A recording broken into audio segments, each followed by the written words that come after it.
Sam, as we get ready for the restart of this season, maybe more memories to last a lifetime await. As we see the plan that is there in place in the July 10th, training camps start to open, they get back on the ice as teams. What do you like about the restart and the plan, and what are you looking forward to? Well, I think just looking forward to getting the players back and playing hockey again. I think it's big for everyone. Everyone will be watching sports. We'll see it. We're starting to see it each weekend. We're going to see some golf this weekend. The more sports gets back on the air, I think the better it will be for people at home. Just the fact that something will be returning to normalcy. Now, it won't be what we're used to seeing. There'll be a lot of different things, but it'll be live sports, live competition with a championship at stake. And I'm really looking forward to that and looking forward to the growth of this Rangers team. What happens in the playoffs is anyone's guess, but this is a team that is young and it is growing. They've got a great plan. They put together some quality players. What I've really liked is the last couple of weeks I've gotten phone calls and there have been articles about Artemi Panarin being considered for the MVP, for the Hart Trophy. That's terrific. And then they've got a player that I think is the MVP of the team in Mika Zibanejad. So they're building a core of a really high caliber quality team. Sam, when you look at the challenges now, they were playing really good hockey before the stoppage of play. A lot of the young players developing. You mentioned Panarin, Zibanejad, both having great seasons. What do you think they had to do specifically to get past Carolina in the qualifying round?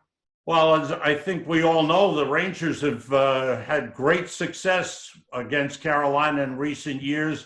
Perhaps they need to win early. I think they need to win early in the series just to get it into the heads of Carolina that the Hurricanes will have trouble beating the Rangers.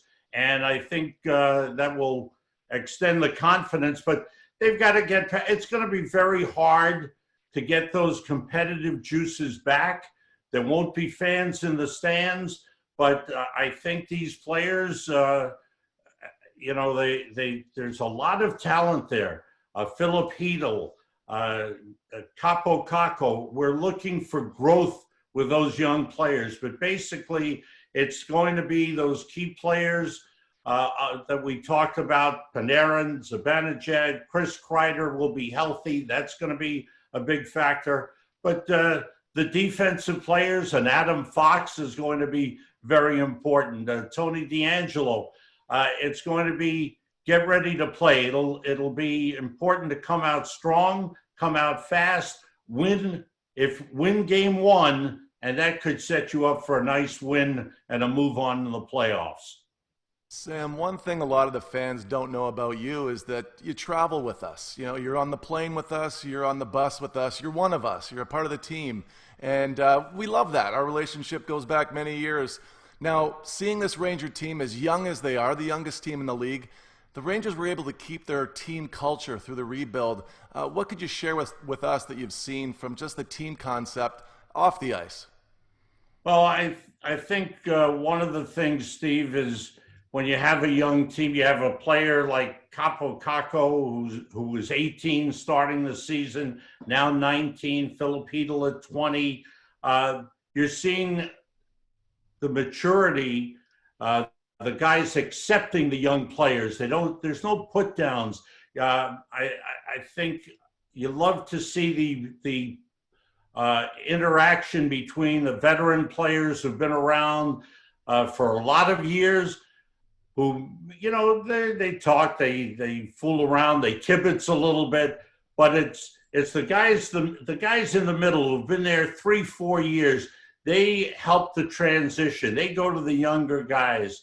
Ryan Strome has been terrific. You'll see him walk up and down the aisle and sit down and talk to the 18, the 19, the 20-year-olds. And then, of course, he mingles with the older players as well. So I think that's what you see, that there's a great acceptance of the young players and a willingness to help them along. I think there's a great understanding of how hard it is to make that transition from playing in Europe and then coming to the United States. And I use Capo Caco as an example because virtually every city that we went to, it was an eye-opener. When we went to Las Vegas, it was like his eyes were 3 inches wide. He couldn't believe what he was seeing. Yeah. But, and that goes on, and it's great for the players who've been there for a few years to help them along.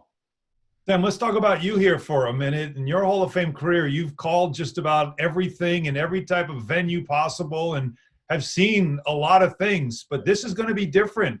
Arenas without fans in them, and whether you're there without the fans or calling it maybe from a studio, however that's going to work out, what do you think that experience is going to be like for you? That's going to be a big adjustment, Alan. I've done some studio events, but the ones that stick out in my mind have been we've done boxing, which is easy. That's a one against one. We did a couple of those games that were broadcast from Europe, and that will help the experience. But it's hard because you're dependent on the cameras on site, and you're sitting in a studio, and you want to get that feeling of what's going on, the feeling of the competitive juices, and that'll be hard for the players too. The players feed off the fan reaction, the crowd reaction, a hit along the boards, a great move, a great scoring chance. We feed off of that. I know I get excited. I jump out of my chair in the booth, but that's going to be hard to, you don't want to create anything. You're not looking to be false about it. You want that natural excitement, but without the fans in the stands, that'll be a big adjustment. So, I think we'll get a feel as it goes along, and hopefully, and I know you'll see the competitive nature of the players. That will be there because that's a natural for the pros. So hopefully that will be something that we can feed off of, and we'll see if they do anything to add some ambient noise, crowd noise in the audio department, but we'll leave it up to the producers and the technical people to figure that out. Sam, you touched on Mika Zibanejad.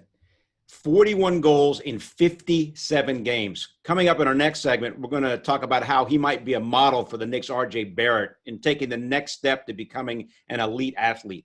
How did Mika do it? He's been totally focused, Bill. He's a guy that came here in the trade with Ottawa, and he has slowly built up. Quiet guy, but really respected, works hard. He's gotten in great shape. I think great focus. He's got a great relationship with the players in the room, totally respected. He built up a great camaraderie with Chris Kreider. They've been a terrific combination, play so well together. But I think I guess I'd call it his worldliness. The guy speaks several languages. He's been all around the world.